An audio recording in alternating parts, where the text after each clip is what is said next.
Rapazes, a FIA já está pensando em uma modificação visando Melbourne, que reduzirá a potência do motor elétrico de 350 kW para 300 kW, e isso inevitavelmente prejudicaria a Ferrari, que neste momento é a mais forte na largada. No vídeo de hoje precisamos analisar essa modificação da FIA, porque a redução da potência não seria para sempre, no sentido de que seria em determinados momentos da corrida, em outros momentos poderia se aproveitar o motor ao máximo.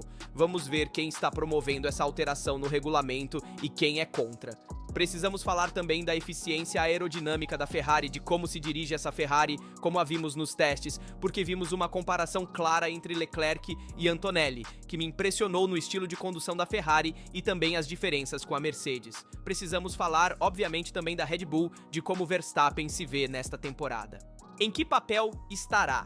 E conseguirá a Red Bull estar na frente junto com os outros times de topo, que neste momento sabemos que Ferrari e Mercedes são considerados favoritos. Precisamos ouvir também as palavras de Andrea Stella e muito mais dito. Isso vamos começar imediatamente. A Ferrari foi impressionante na largada nos testes, realmente impressionante, e é por isso que agora a FIA está discutindo uma possível intervenção já em Melbourne. Sim, vocês ouviram bem, porque o ponto é este. As largadas de 2026 se tornaram muito mais complexas, não há mais a MGH, toda a gestão do turbo é muito mais delicada. E os pilotos precisam levar o motor para a janela certa, precisam gerenciar a energia e devem evitar patinagens. E é um equilíbrio extremamente sutil nos testes. Foram vistas simulações caóticas, algumas dificuldades em acionar também o turbo e chegar às rotações corretas do motor. Mas, acima de tudo, uma coisa, a Ferrari na largada parecia ter algo a mais em relação a todos os outros. E então a pergunta é apenas pretérita ou há algo mais? Segundo o que foi revelado, há uma discussão na FIA que é real, está aberta. Na mesa, há um tema muito concreto, ou seja, a potência elétrica. Hoje falamos de 350 kW que estão disponíveis no uso, tanto na largada quanto no restante da corrida. Mas a hipótese é reduzir a potência para 300 kW em condições normais, deixando os 350 kW apenas em modo de ultrapassagem. Por quê? Porque há dois motivos fundamentais. O primeiro é evitar que os pilotos façam muito coasting, ou seja, que fiquem obcecados pela recuperação de energia em vez de se concentrarem no ataque puro. E segundo, melhorar as ultrapassagens. Porque hoje, com essa gestão energética tão apertada, chegar ao final da reta com energia residual é complicado, e se você chegar descarregado, estará vulnerável no trecho seguinte. A ideia seria, portanto, manter os 300 kW em configuração estável e 350 kW apenas quando você chegar na ultrapassagem, uma gestão energética mais seletiva. Atenção! Ainda não foi decidido nada porque a FIA e as equipes estão discutindo, e o interessante é que parece que as equipes estão bastante alinhadas entre si. Não é uma polêmica isolada contra a Ferrari, é um verdadeiro confronto técnico. E aqui entra em jogo outro aspecto que poucos estão considerando. Ainda no tema das largadas, o protocolo já foi modificado. Agora há um aviso de 5 segundos antes da luz vermelha acender, justamente para permitir que os pilotos preparem melhor o turbo.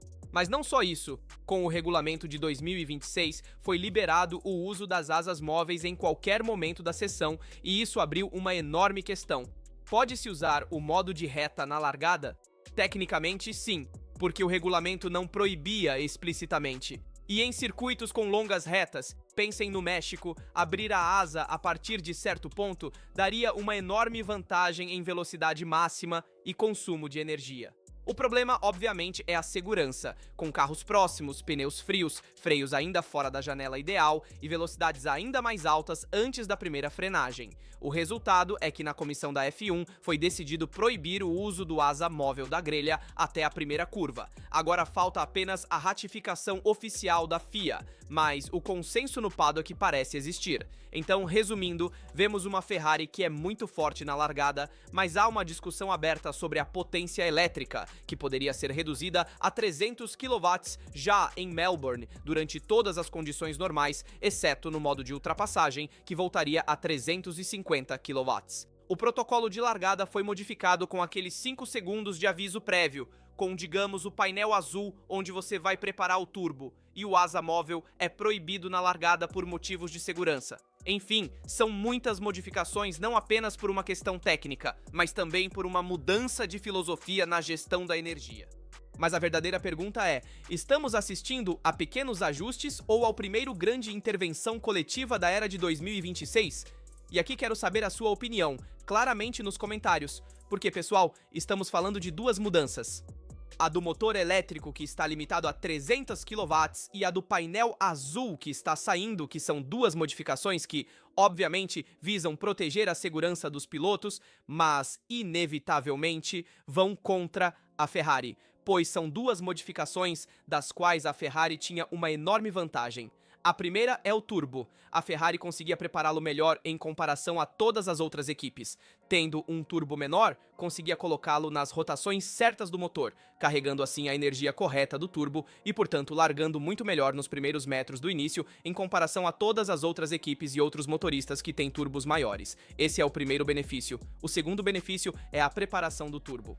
Porque a Ferrari, tendo um turbo menor, conseguia prepará-lo em menos tempo e, portanto, não precisava daquele painel de aviso para preparar melhor o turbo. Aquele painel foi feito para os motorizados Mercedes, porque, sejamos claros, são eles que precisam de mais tempo para preparar o turbo da maneira correta e, assim, largar bem.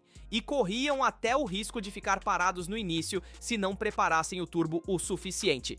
Então, vocês entendem bem que são duas modificações feitas pela federação. Agora veremos se será aprovada a dos 300 kW, porque por enquanto está apenas em discussão. Mas são duas modificações que vão inevitavelmente contra a Ferrari e contra, digamos, a largada da vermelha. E sabemos bem como na Fórmula 1 moderna, largar bem te dá uma grande vantagem para ficar à frente e mandar ar sujo para trás das equipes que estão seguindo. E, portanto, é uma vantagem também na gestão dos pneus, inevitavelmente. Portanto, atenção que a segurança é importante, mas são duas modificações que ocorreram após a aprovação do regulamento. Portanto, consideramos que todas as equipes criaram os carros de acordo com o regulamento que era previsto inicialmente. Assim, são duas modificações pós-regulamento que foram feitas e vão contra a Ferrari. Agora vamos ver como a situação se desenvolverá, mas são duas modificações muito grandes em desfavor da equipe vermelha. E a Ferrari SF26 mostrou um sistema que, quando se abre, não se limita à clássica rotação do flap, mas continua a girar até quase 270 graus. Estamos falando da asa traseira que a Ferrari testou nos testes no Bahrein, e essa asa é muito interessante porque maximiza a eficiência aerodinâmica. De fato, o flap ultrapassa a posição horizontal e continua praticamente se invertendo. O resultado visual é impressionante. O flap dianteiro termina quase para baixo, enquanto o traseiro está voltado para cima. Uma configuração completamente diferente em relação a qualquer DRS tradicional, e aqui muitos disseram que é apenas cena, é apenas fumaça nos olhos, e não porque o ponto não é apenas quanto gira, é como o ponto é como consegue girar tanto, porque para obter uma rotação de quase 3/4 de volta, a Ferrari teve que repensar completamente o sistema de atuação. E normalmente o atuador é central, conectado ao main plane. Aqui não, aqui o comando foi integrado dentro da endplate, e é algo que não se via desde 2011, quando a Mercedes experimentou soluções particulares que depois levaram ao famoso duplo DRS. Atenção, né? O conceito é diferente. A realização é muito mais sofisticada porque hoje as velocidades são mais altas, os flaps são maiores, as cargas aerodinâmicas são superiores e o sistema deve funcionar perfeitamente, mesmo com ativações repetidas várias vezes por volta, porque sabemos que a asa traseira não funciona como o DRS, pode ser utilizada mais de uma vez durante a volta quando se utiliza a aerodinâmica ativa, e principalmente deve sempre se fechar corretamente. O regulamento impõe um sistema de segurança que retorne a asa à posição fechada em caso de falha. Miniaturizar tudo isso dentro da endplate não é trivial. É um exercício de engenharia muito refinado que a Ferrari fez, mas não acabou. A Ferrari também adotou o pivote, ou seja, o ponto em torno do qual o flap gira não está mais na posição tradicional, mas mais centralizado, alinhado com o novo atuador. Isso muda completamente a cinemática do movimento e também altera a forma como o ar é liberado quando a asa está aberta. Alguém hipotetizou que durante a rotação a asa poderia sair do volume regulamentar, mas aqui está a verdadeira chave. O regulamento 26 introduziu uma nova liberdade. A asa, durante o movimento, não precisa mais permanecer inteiramente dentro do box regulamentar. Essa palavra inteiramente é fundamental. A Ferrari leu o regulamento ao pé da letra e encontrou uma interpretação criativa, mas perfeitamente legal. A FIA já deu o aval para esta asa. A Ferrari SF26, ou melhor, a Ferrari no Bahrein, mostrou algo de mais importante, ou seja, a eficiência aerodinâmica não está apenas perseguindo a carga aerodinâmica como a Mercedes e a Red Bull,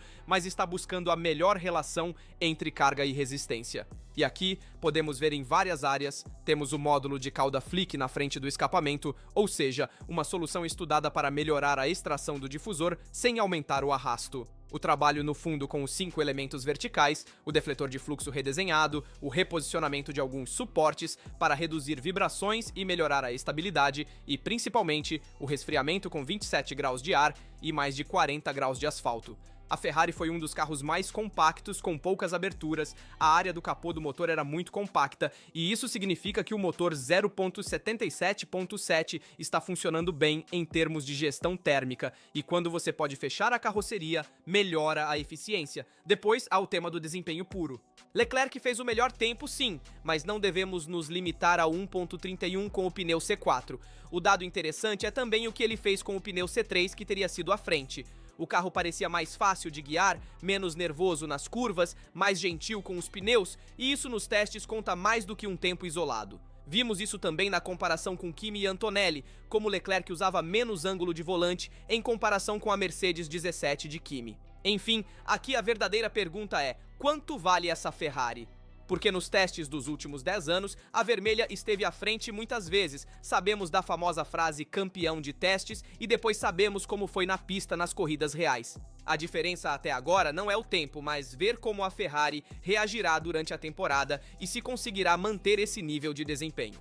Enfim, o carro evoluiu com inteligência. Vimos muitas modificações durante os testes, começando pela aleta na frente do escapamento, vimos o difusor mais amplo em comparação, por exemplo, ao da Red Bull, e também vimos o uso do volante e a gestão energética ideal da Ferrari, pois são uma das equipes que utilizam a energia da melhor maneira.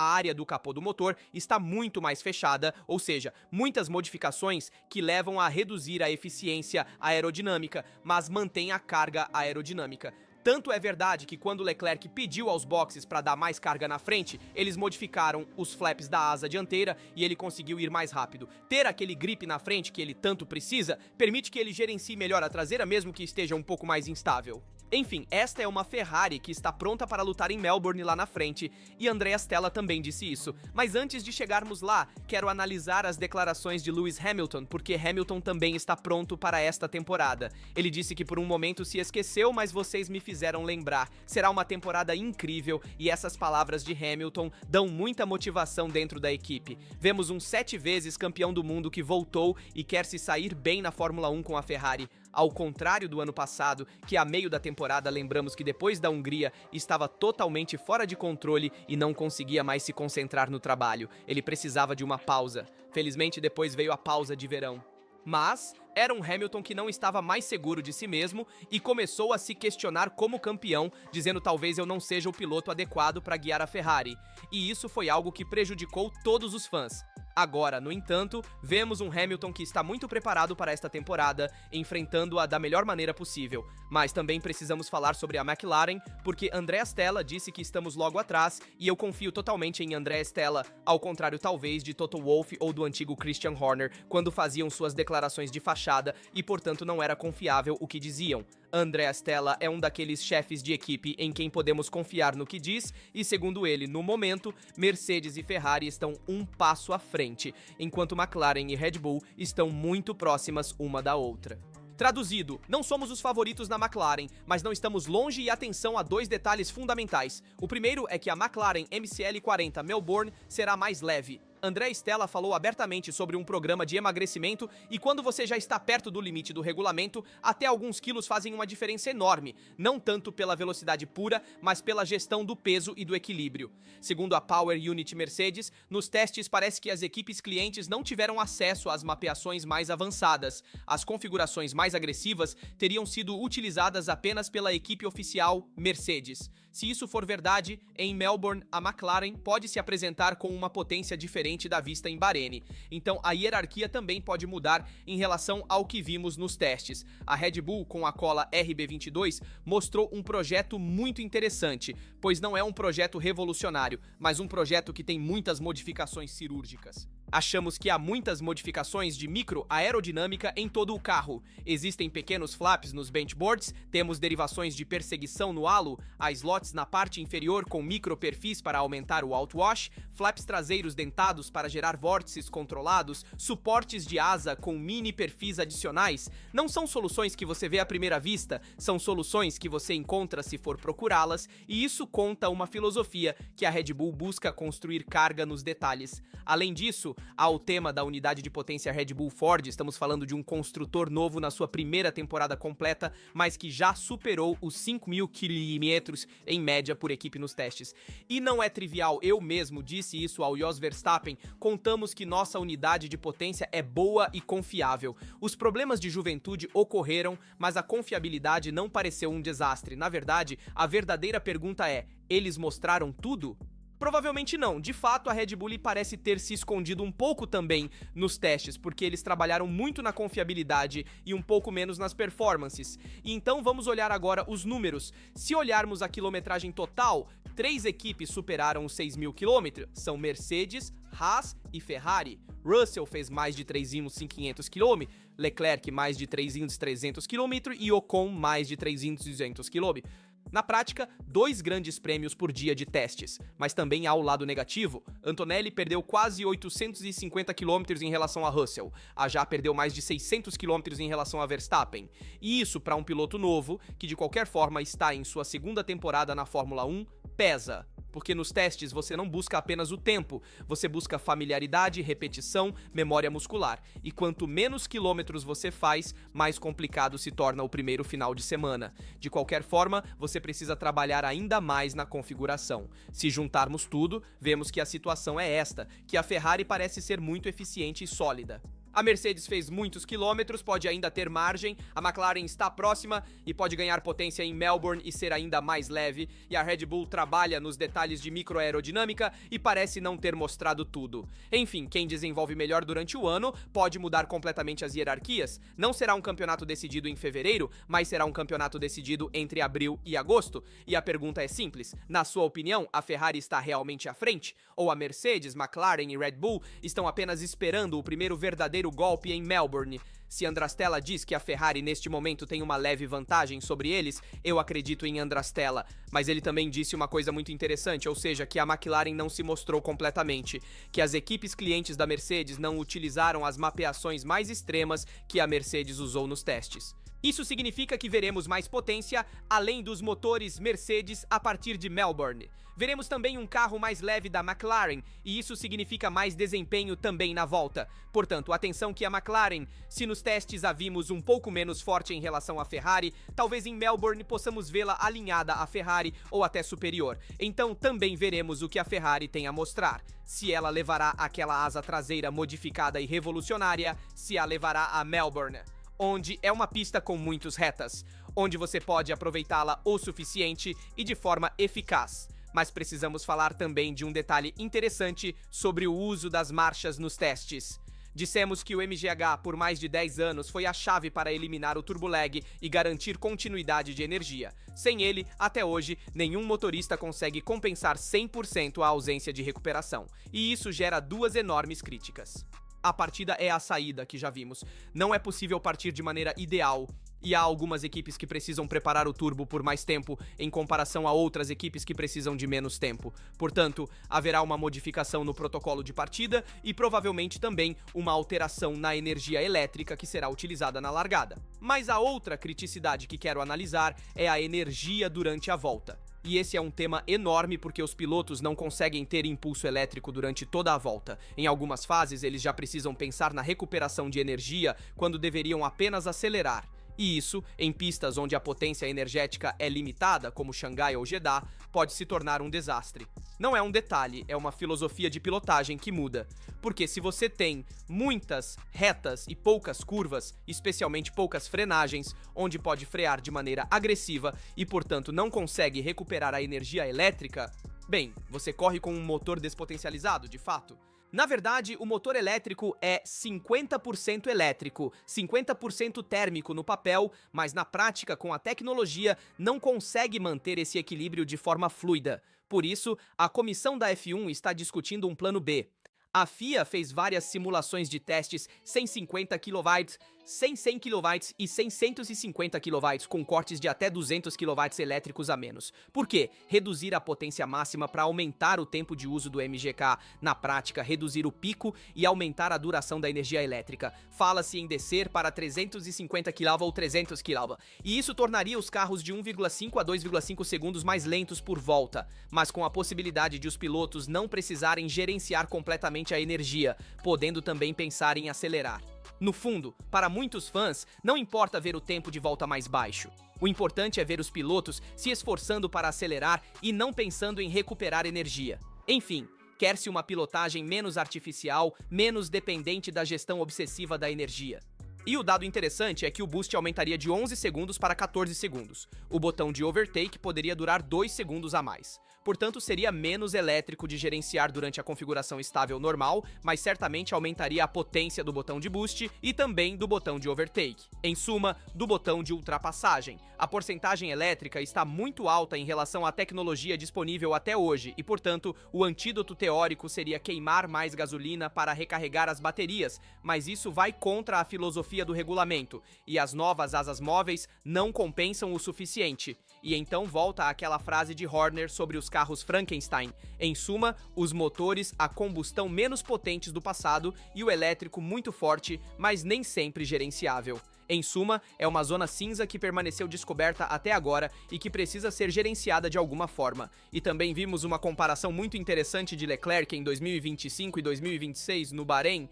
Em 2026, Leclerc utiliza marchas muito mais baixas, ele usou várias vezes a primeira marcha, a segunda, a terceira marcha e a mais agressividade na redução. O turbo deve ser mantido ativo na saída e o motor a combustão trabalha em regimes médios-baixos. O piloto deve ajudá-lo muito mais. É uma Fórmula 1 mais técnica, mas também mais delicada, porque usar marchas tão baixas, bem, vai explorar muito mais o motor e também a mecânica do motor sofre, porque poderíamos ver mais problemas de confiabilidade ao longo da temporada.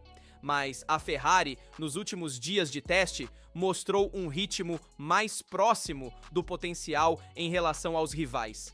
Se a FIA intervir na potência elétrica, os equilíbrios mudam, e esse é o ponto mais importante, porque ao mudar essa questão de segurança da potência elétrica, você também altera os papéis e a competitividade das equipes na pista, porque neste momento a Ferrari tem uma vantagem no uso da energia elétrica.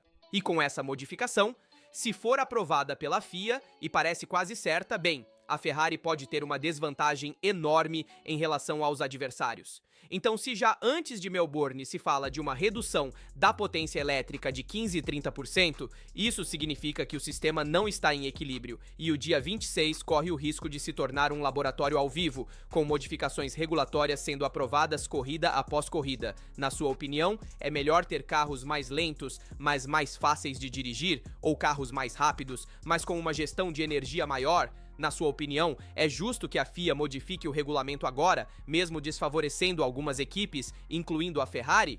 Deixem suas opiniões nos comentários, como vocês viram a Ferrari também nos testes e as outras equipes. Como está o balanço para vocês após os testes em vista de Melbourne? Estou curioso para ler e responder a todos os seus comentários. Como sempre, lembro vocês de deixar um like, se inscrever e ativar as notificações para não perder nenhum vídeo sobre Fórmula 1 e sobre Ferrari. Aqui é tudo por agora, nos vemos em um próximo vídeo.